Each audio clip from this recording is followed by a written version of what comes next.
애미야, 냉장고가 이게 뭐니? 정리도 하나도 안 돼 있고 이래서 내가 아들 밥이나 차려주겠니? 초인종의 경고도 없이 새벽에 문이 열리는 순간 사람이 느끼는 공포는 당해본 사람이 아니라면 모릅니다. 그 새벽의 정적을 가르며 문이 철컥 열릴 때 몸이 얼어붙는 그 느낌을요. 며느리는 매번 같은 생각을 했습니다. 오늘은 또 무엇을 견뎌야 하지? 자신의 집인데도 숨이 막히고 발소리 하나에 심장이 쿵 떨어지는 삶. 모욕과 침묵, 억압이 켜켜이 쌓여 며느리를 조금씩 부서뜨리던 시간들. 그리고 그 새벽의 문소리가 모든 것을 뒤집는 시작이 되고 말았습니다. 새벽 5시 20분 아파트의 고요를 깨고 도어록이 차갑게 찰컥하고 열렸습니다.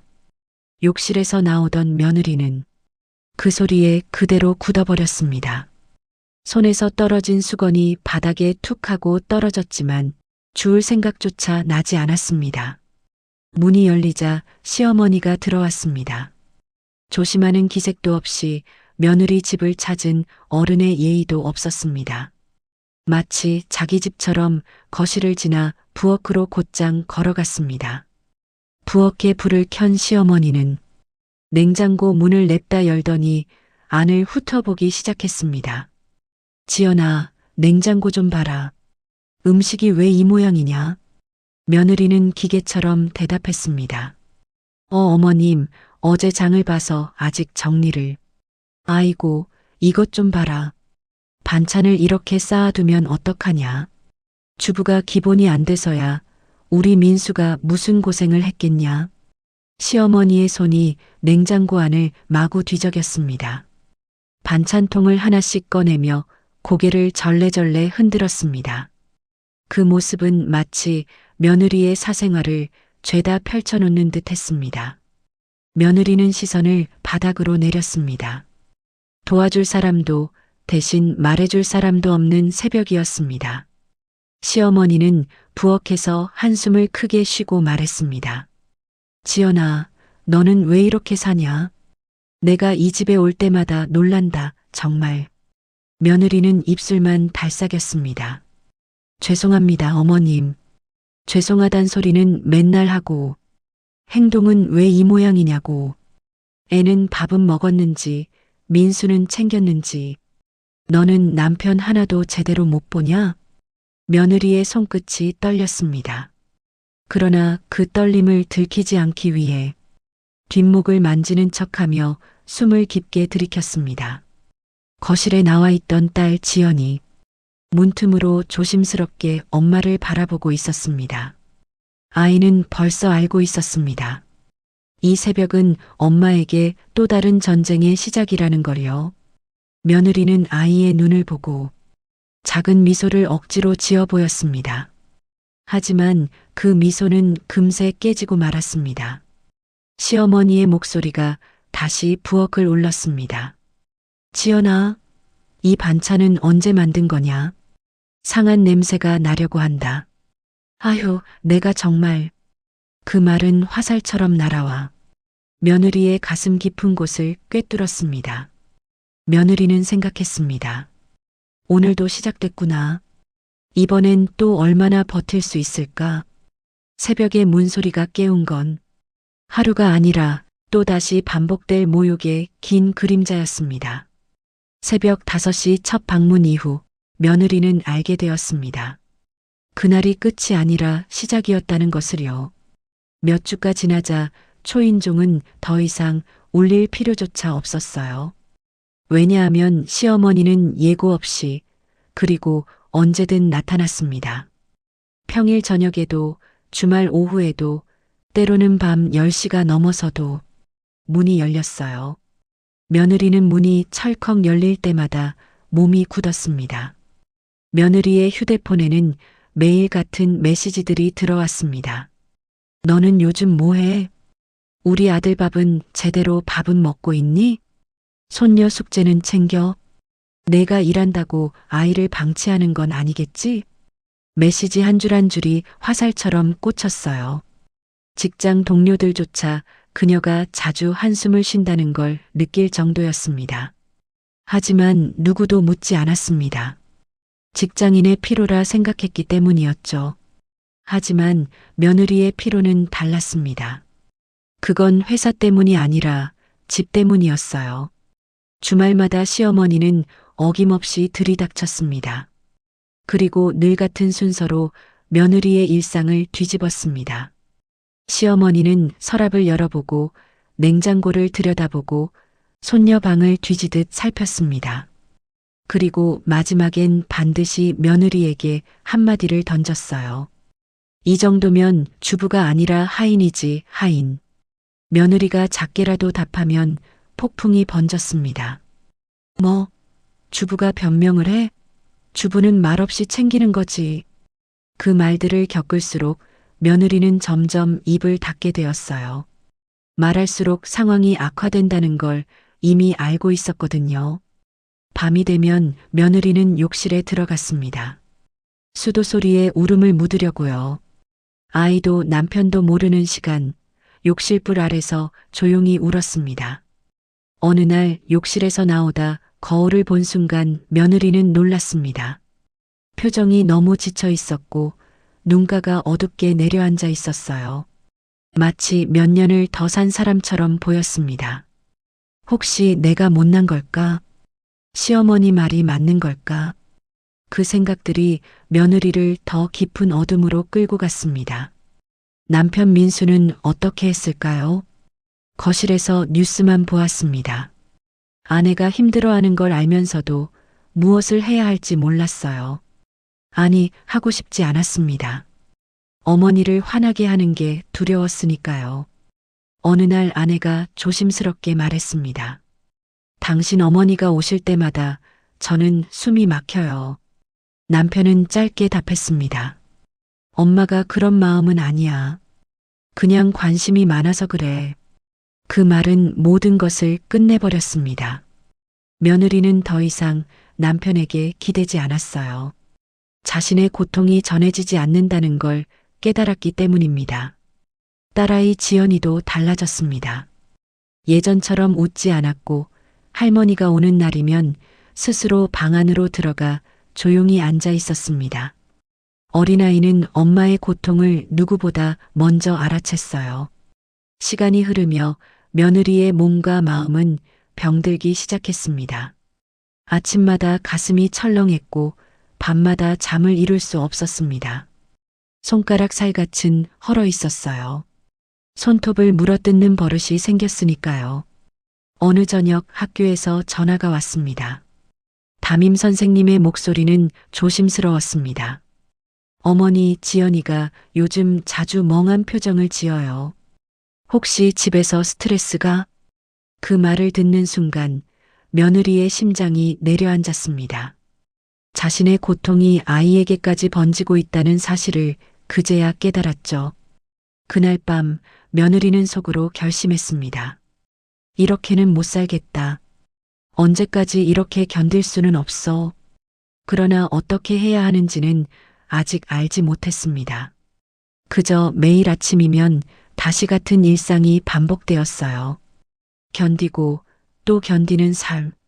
어느 날 밤 11시였습니다.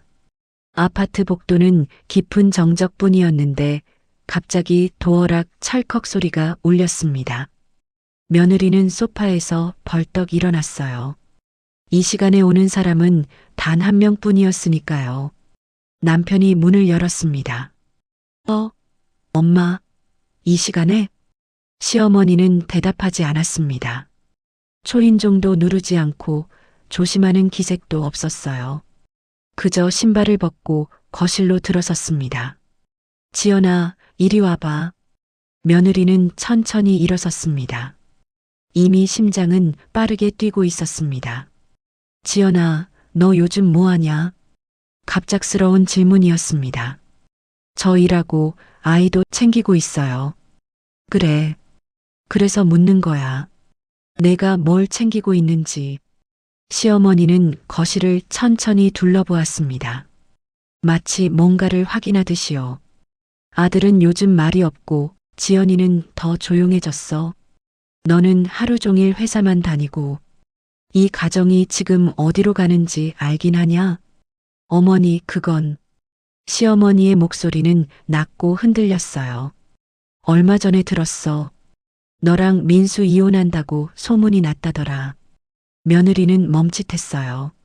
남편은 놀라며 고개를 들었습니다. 엄마, 그건. 조용히 해, 아들.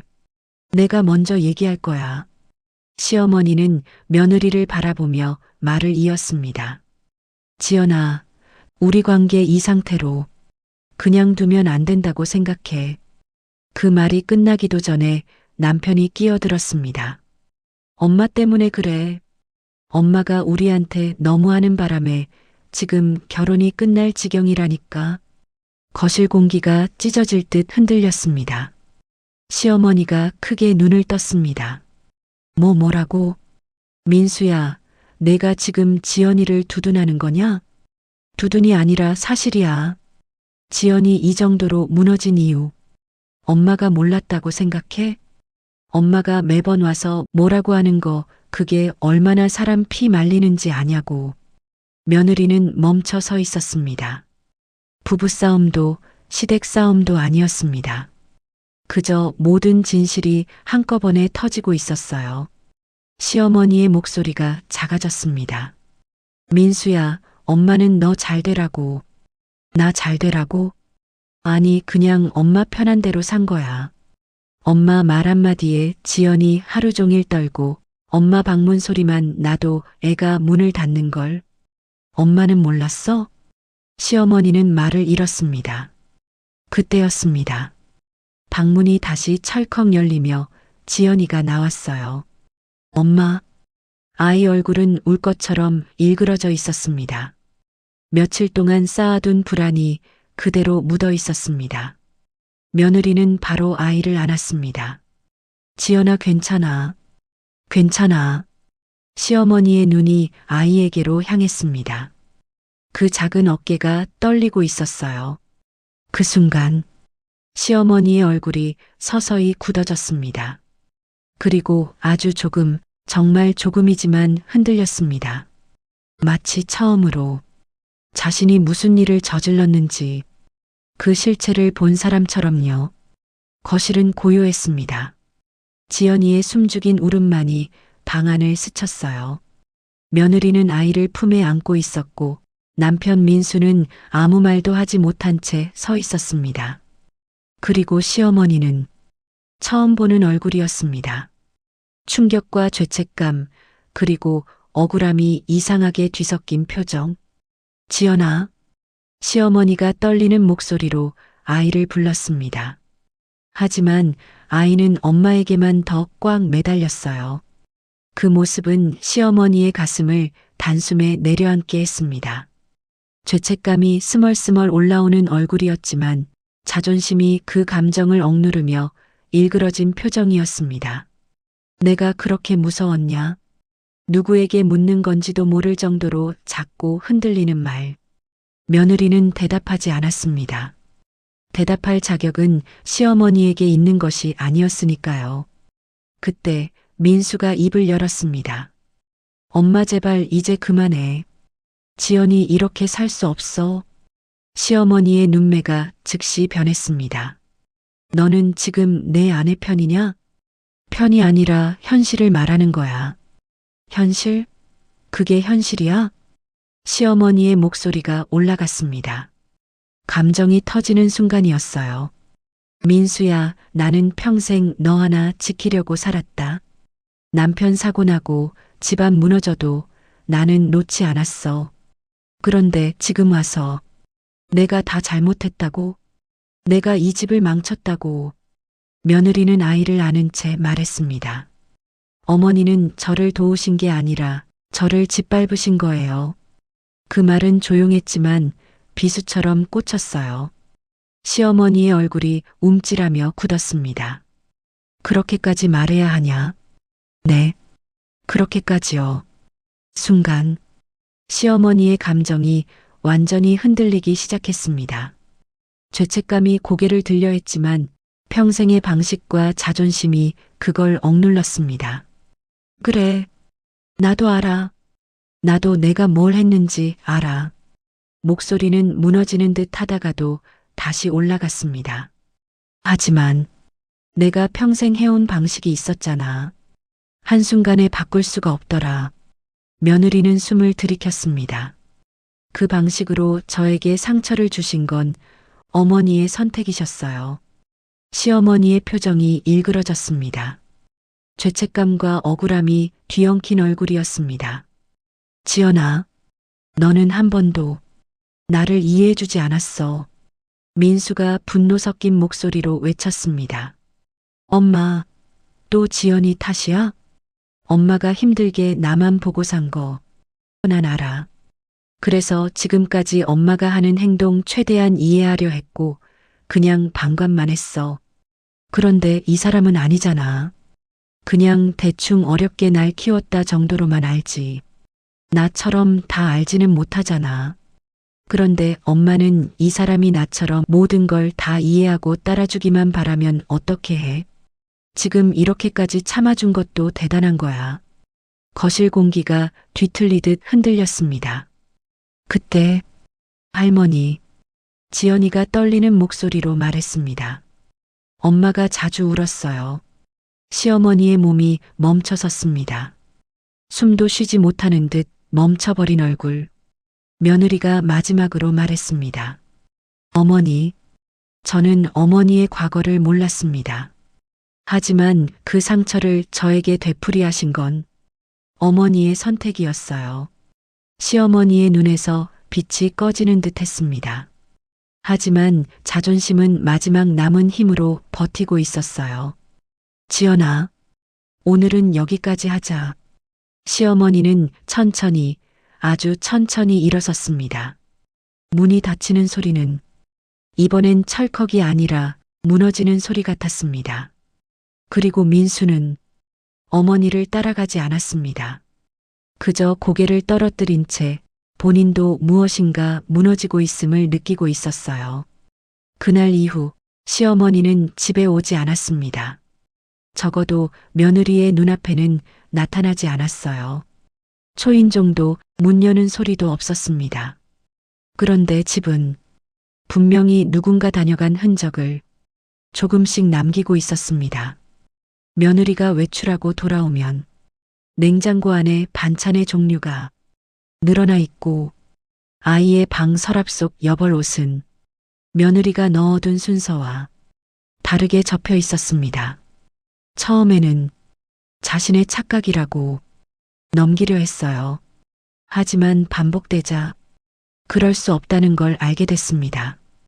분명히 아침에 나설 때는 없던 약봉투가 저녁에 돌아오면 싱크대 위에 놓여 있었고 아이 간식 바구니에는 지연이 사지 않는 종류의 과자가 들어 있었습니다. 민수에게 물어봤지만 민수는 고개만 저었습니다.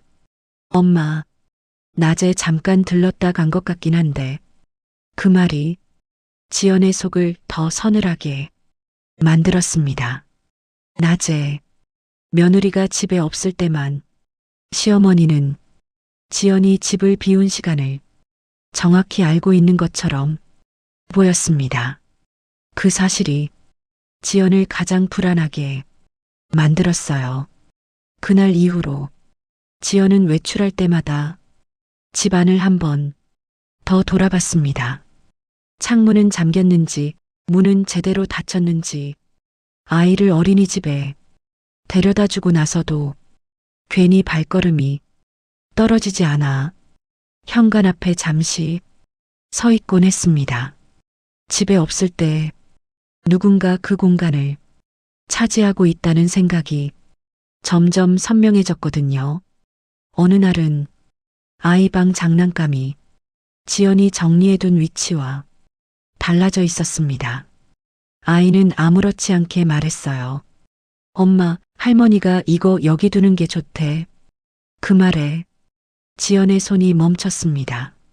시어머니는 아이에게는 여전히 다정했고 지연에게는 여전히 보이지 않는 방식으로 집안에 들어와 있었습니다. 민수의 휴대폰에는 여전히 짧은 메시지가 왔습니다. 애 감기 조심해라. 집에 사람 없을 땐 환기 좀 해라. 지연은 그 문장을 읽을 때마다 몸 안에서 무언가가 서서히 굳어가는 걸 느꼈습니다. 이제는 화가 나기보다 거부감이 먼저 올라왔습니다. 그리고 그 거부감은 어느 순간부터 무서움으로 바뀌고 있었어요.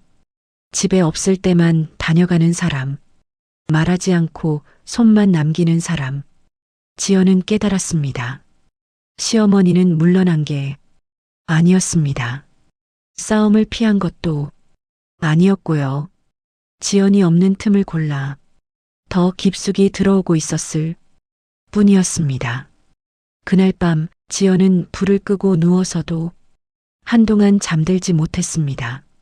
눈을 감으면 낮에 비어있던 집안이 떠올랐거든요.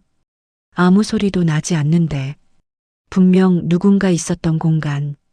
지연은 그제야 확실히 느꼈습니다. 이 집에서 가장 조심해야 할 시간은 밤이 아니라 자신이 집에 없을 때라는 걸. 요즘 해숙은 아침에 눈을 떠도 몸이 개운한 날이 없었습니다. 잠을 설친 것도 아닌데 눈을 뜨는 순간부터 이미 하루를 한번 겪은 것 같은 피로가 몸에 남아 있었어요. 작은 소리에도 신경이 먼저 반응했습니다. 전화기 진동이 울리면 가슴이 답답해졌고 누군가 말을 걸기만 해도 대답이 짧아졌습니다. 아들의 말투, 며느리의 표정, 손녀의 투정까지 예전 같으면 웃고 넘겼을 일들이 요즘은 하나같이 마음을 긁고 지나갔습니다. 손녀에게 목소리가 높아진 날 해숙은 돌아서서 잠시 눈을 감았습니다. 왜 이렇게까지 예민해졌는지 자기 자신이 낯설었거든요. 어느 날 아침 세수를 하다 거울 앞에서 해숙은 손을 멈췄습니다. 얼굴빛이 확실히 달라져 있었습니다. 피곤해서 그렇다고 넘기려 했지만 눈 흰자에 비친 희미한 노란 기운이 자꾸 눈에 밟혔습니다. 외출을 나섰다가 몇 걸음 걷지 못하고 다시 집으로 돌아온 날도 있었습니다. 몸이 말을 듣지 않자 마음은 더 날카로워졌습니다. 불안은 누군가를 확인해야만 잠시 가라앉았고 그래서 해숙은 전화기를 더 자주 들었습니다. 아들과의 통화는 점점 짧아졌고 서로의 말은 쉽게 날이 섰습니다. 전화를 끊고 나서 해숙은 한동안 소파에 앉아 움직이지 못했습니다. 눈앞이 잠시 흐려졌다가 천천히 돌아왔습니다. 며칠을 더 버티다 해숙은 혼자 병원을 찾았습니다. 피 검사를 하고 초음파를 보던 의사는 화면을 한참 들여다보더니 CT를 찍어보자고 했습니다. 그날 해숙은 그대로 CT 촬영까지 마쳤습니다. 일주일 뒤 다시 찾은 진료실. 의사는 차트를 넘기다 말고 잠시 손을 멈췄습니다. 그리고 고개를 들어 해숙을 바라봤습니다. 검사 결과가 나왔습니다. 해숙은 자기도 모르게 손을 무릎 위에 올려놓았습니다. 의사의 다음 말은 길지 않았습니다. 간암입니다. 그 한 단어가 공기처럼 떨어졌습니다. 해숙은 곧바로 반응하지 못했습니다. 간암. 말은 들었는데 의미가 바로 들어오지 않았습니다. 의사는 이어서 설명을 했지만 해숙의 귀에는 말들이 이어지지 않았습니다. 왜 내가? 머릿속에서는 그 질문만 빙글빙글 돌았습니다. 어제까지 밥을 하고 아이를 보고 전화를 받고 잔소리를 하던 내가 왜 하필 간암이야. 해숙은 의사의 입술이 움직이는 걸 멍하니 보고 있었습니다. 수술이 가능한 상태입니다. 지금 단계에서는 수술을 권합니다. 그 말에 해숙의 손이 조금 떨렸습니다. 수술, 그 단어가 머릿속에서 천천히 부풀어 올랐습니다. 수술을 받으면 사는 건가? 산다면 얼마나? 회복은 얼마나 걸리고 그동안 누가 봐줘야 하지? 혹시라도 잘못되면, 혹시라도 몸이 예전 같지 않으면 그때마다 아들 얼굴이 자꾸 떠올랐습니다. 병원 침대 옆에 서서 어쩔 줄 몰라 하는 아들의 얼굴, 그 모습이 왜인지 의사의 설명보다 더 선명했습니다. 해숙은 입술을 한번 꾹 눌렀습니다. 말을 하려고 했지만 목이 먼저 잠겼습니다. 의사는 잠시 말을 멈추고 해숙을 기다렸습니다. 해숙은 고개를 끄덕였습니다. 알아들었다는 뜻이 아니라 지금은 아무 말도 할 수 없다는 표시였습니다. 진료실을 나와 복도를 걷다가 해숙은 걸음을 멈췄습니다. 다리에 힘이 들어가지 않았습니다. 벽에 손을 짚고 한참을 서 있다가 천천히 숨을 골랐습니다. 내가 왜 지금 이 나이에, 그 질문들은 끝내 입 밖으로 나오지 못했습니다. 그날 해숙은 수술 날짜를 잡지 않았습니다. 의사의 설명은 담담했습니다. 수술이 가능한 상태라는 말, 진행 속도에 대한 이야기, 그리고 회복 가능성. 해숙은 그 말을 한 번에 다 이해하지 못했습니다. 귀에 들어온 건 수술이라는 단어와 의사의 입술이 천천히 움직이고 있다는 사실뿐이었어요. 의사의 말이 끝났을 때 해숙은 자신이 숨을 참고 있었다는 걸 그제야 알았습니다. 손에 쥔 가방 손잡이가 축축하게 젖어 있었습니다. 고개를 끄덕이기는 했지만 의사의 얼굴은 또렷이 보이지 않았습니다. 상담실을 나와 복도를 걷다 말고 해숙은 벽에 잠시 기대 섰습니다. 발끝에 힘이 들어가지 않았거든요. 수술 일정은 그 자리에서 잡지 않았습니다. 대신 복도 게시판에 붙은 완화 의료 상담 안내라는 글씨가 유난히 또렷하게 보였습니다. 해숙은 그 앞에 잠시 멈춰 섰다가 시선을 거두었습니다. 집으로 돌아오는 길 휴대폰 화면에 아들의 이름이 떠올랐지만 해숙은 아무 버튼도 누르지 않았습니다. 그날 이후 해숙의 외출은 병원이 아니라 요양원과 상담 창구 쪽으로 조용히 옮겨갔습니다. 자기가 암에 걸린 것과 수술 이야기는 아직 누구에게도 하지 않았습니다. 몸은 점점 힘들어졌고 피로는 쌓였고 짜증은 더 잦아졌습니다. 하지만 그 모든 변화 속에서도 해숙의 머릿속에는 한 가지 생각만 말없이 자리 잡고 있었습니다. 아프다는 사실보다 그 다음이 더 무거웠습니다. 그래서 해숙은 말 대신 준비를 택했고 도움 대신 정리를 먼저 하고 있었습니다. 몸이 먼저 무너지고 있었고 그 선택을 알고 있는 사람은 아직 해숙 자신뿐이었습니다. 해숙은 아침에 눈을 뜨자마자 몸이 무겁다는 걸 느꼈습니다. 어제보다 나아진 건 없었고 오늘이 특별히 더 나쁠 이유도 없었지만 몸은 분명히 조금씩 변화를 보이고 있었습니다. 그래도 일어나야 했습니다. 누워있는 시간보다 움직이고 있는 시간이 마음이 덜 흔들렸거든요. 부엌으로 나가 불을 켰습니다. 냉장고 문을 열자 비어있는 칸들이 먼저 눈에 들어왔습니다. 해숙은 한참을 서 있다가 메모지 하나를 꺼냈습니다. 오늘 뭘 해둘 수 있을지 머릿속으로 천천히 정리했습니다. 반찬은 많이 하지 않았습니다. 많이 하면 괜히 눈에 띌 것 같았어요. 아이 좋아하던 것, 아들이 별말 없이 먹던 것, 두 가지만 골랐습니다.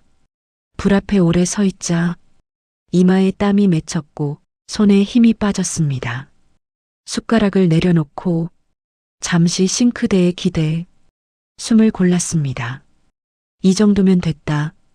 그렇게 생각하고 다시 움직였습니다. 용기에 반찬을 담으면서 해숙은 뚜껑을 몇 번이나 열었다 닫았다 했습니다. 간이 센지 짜지는 않은지 예전 같으면 대수롭지 않았을 일들이 괜히 신경에 걸렸습니다. 문자를 쓰려다 지웠습니다. 다시 쓰고 또 지웠습니다. 길게 쓰면 괜히 눈치챌 것 같았고 아무 말 안 하면 너무 차가워 보일 것 같았습니다. 결국 짧게 남겼습니다. 잘들 지내지. 나도 잘 지낸다. 다음에 시간 되면 들리마. 보내고 나서 휴대폰을 한참 바라보다가 화면을 껐습니다. 답장은 기다리지 않았습니다. 반찬은 직접 가져다 주지 않았습니다. 집에 사람이 없는 시간대를 골라 문 앞에 두고 왔습니다. 초인종은 누르지 않았고 문도 두드리지 않았습니다. 돌아서며 괜히 현관 쪽을 한 번 더 봤습니다. 문이 열리지 않는 걸 확인하고 나서야 계단을 내려왔습니다. 집으로 돌아오는 길에 몸이 조금 더 무거워졌습니다. 벤치에 잠시 앉아 숨을 고르며 가방을 내려놓았습니다. 그 안에는 병원에서 받은 서류와 요양원 상담 명함들이 정리되지 않은 채 겹쳐 들어 있었습니다. 해숙은 그걸 꺼내보지 않았습니다. 그냥 가방을 다시 닫았습니다. 집에 도착하자 아무도 없는 거실이 유난히 넓어 보였습니다. 해숙은 소파에 앉아 잠시 눈을 감았습니다. 머릿속에는 아들의 얼굴도 며느리의 얼굴도 떠올랐지만 부르지는 않았습니다. 대신 아이의 웃음소리만 잠깐 스쳐 지나갔습니다. 그걸로 충분하다고 스스로를 설득했습니다. 그날 밤 해숙은 휴대폰을 침대 옆에 두지 않았습니다. 괜히 울릴 것 같았거든요. 불을 끄고 누워서도 쉽게 잠들지는 못했습니다. 하지만 한 가지는 분명했습니다. 오늘은 아무 말도 하지 않았지만 해야 할 일은 했다는 느낌. 해숙은 그 감각에 의지해 조용히 눈을 감았습니다. 해숙이 집에 오지 않은 지 며칠째였습니다. 문자는 왔지만 목소리는 없었고 문 앞에 반찬은 있었지만 사람은 없었습니다. 지연은 그게 더 불안했습니다. 반찬통을 볼 때마다 문자를 다시 읽어보면서도 답장을 쉽게 보내지 못했습니다. 괜히 바로 답을 하면 그걸 핑계로 다시 예전처럼 아무렇지 않게 집에 드나들까봐, 아무 일 없던 것처럼 모든 게 되돌아갈까봐, 그래서 일부러 거리를 두고 있었습니다. 그러던 어느 날 방문은 안 했지만 꾸준히 오던 시어머니의 연락이 끊긴 지 3주가 넘어서던 날이었습니다. 문득 걱정이 되어 아이를 데리고 시어머니 집으로 갔을 때 지연은 문을 여는 순간 느낄 수 있었습니다. 이 집은 정리된 집이 아니라 비워놓은 집이라는 느낌을 받았습니다. 가구는 그대로였지만 사람이 살던 온기가 말끔히 거쳐 있었습니다. 마치 이사 나간 뒤 한 번 더 청소한 집처럼. 부엌도 거실도 너무 가지런해서 오히려 숨이 막혔습니다. 지연은 괜히 발소리를 죽이며 부엌으로 들어갔습니다. 싱크대 한쪽에 약 봉투들이 정갈하게 모여 있었습니다. 하나도 구겨지지 않은 봉투들. 지연은 정리하려다 그 안에 끼어 있던 서류를 보았습니다. 병원 이름, 검사 날짜, 그리고 병명, 간암. 순간 가슴이 덜컥 내려앉았습니다. 아이에게는 아무 말도 하지 않은 채 휴대폰을 꺼냈습니다. 당신, 지금 어머니 댁에 좀 와야 해. 그날 저녁 민수와 지연 아이는 시어머니 집 거실에 앉아 말없이 기다렸습니다. 이 집에서 이렇게 조용한 시간은 처음이었습니다. 문이 열렸을 때 민수는 벌떡 일어섰습니다. 해숙은 현관에 서서 그 모습을 한참 바라봤습니다. 자기 집에 아들네 가족이 저렇게 모여 있는 장면이 어색해 보였습니다. 민수는 검사지와 약 봉투를 식탁 위에 내려놓았습니다. 이게 뭐야? 목소리는 거칠었지만 그 안에는 걱정이 그대로 묻어 있었습니다. 왜 말 안 했어? 이런 걸 혼자 알고만 있었어? 해숙은 잠시 말이 없었습니다. 그러다 처음으로 숨을 길게 내쉬었습니다. 서류를 봤으니 수술 얘기도 알고 있지. 민수가 고개를 끄덕이자 해숙은 고개를 숙이지 않은 채 말을 이었습니다. 근데 말이다. 목소리가 조금 떨렸습니다. 내가 혹시라도 수술받다가 죽지도 않고 그렇다고 멀쩡히 살지도 못하는 상태가 되면. 잠시 말을 멈췄다가 천천히 이어갔습니다. 그땐 난 어떡하라고. 거실 공기가 뚝 떨어진 듯 조용해졌습니다. 민수의 얼굴이 순식간에 굳었습니다. 엄마. 목소리가 날카롭게 튀어나왔습니다. 그럼 수술 안 받고 호스피스 가서 혼자 그렇게 돌아가시면. 말끝이 흔들렸습니다. 그건 우리가 받는 상처는 어떡하라고. 민수는 주먹을 꽉 쥐었습니다. 엄마는 왜 항상 자기 생각만 해. 맨날. 그때 지연이 입을 열었습니다. 어머니. 해숙의 시선이 며느리에게 옮겨갔습니다. 지연은 한참을 망설이다 차분히 말했습니다. 어머니는 저희 일에는 항상 자기 일처럼 관여하시잖아요. 해숙의 눈이 미세하게 흔들렸습니다. 근데 지연은 잠시 말을 멈췄다가 숨을 고르고 다시 입을 열었습니다. 정작 어머니 일에는 저희를 늘 한 발 뒤로 밀어내세요. 아이의 손을 꼭 잡은 채 지연은 말을 이었습니다. 어머니가 이렇게 혼자 버티시면 겉으로는 강해 보이실지 몰라도 잠시 고개를 숙였다가 조용히 덧붙였습니다. 저희는 그 모습이 너무 아파요. 해숙의 손이 작게 떨렸습니다. 그동안 누구도 그렇게 말해준 적이 없었으니까요. 지연은 조금 더 가까이 다가갔습니다. 어머니가 예전에 말씀하신 것처럼 모든 걸 참고 여기까지 사신 거라면.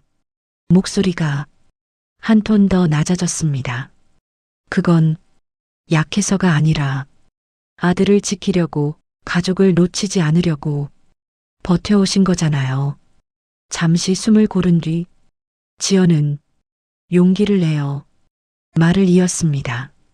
표현이 상냥하지 못했을 뿐이지 어머니 마음이 누구보다 따뜻하다는 거 저 알고 있었어요.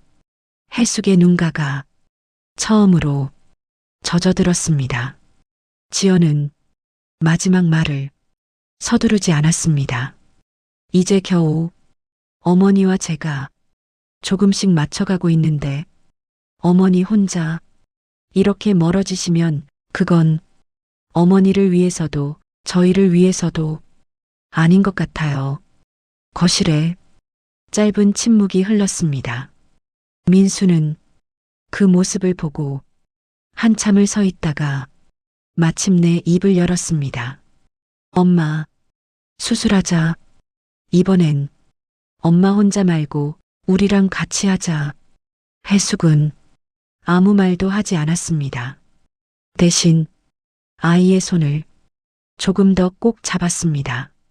그리고 식탁 위에 놓인 검사지를 천천히 접어 가방에 넣었습니다.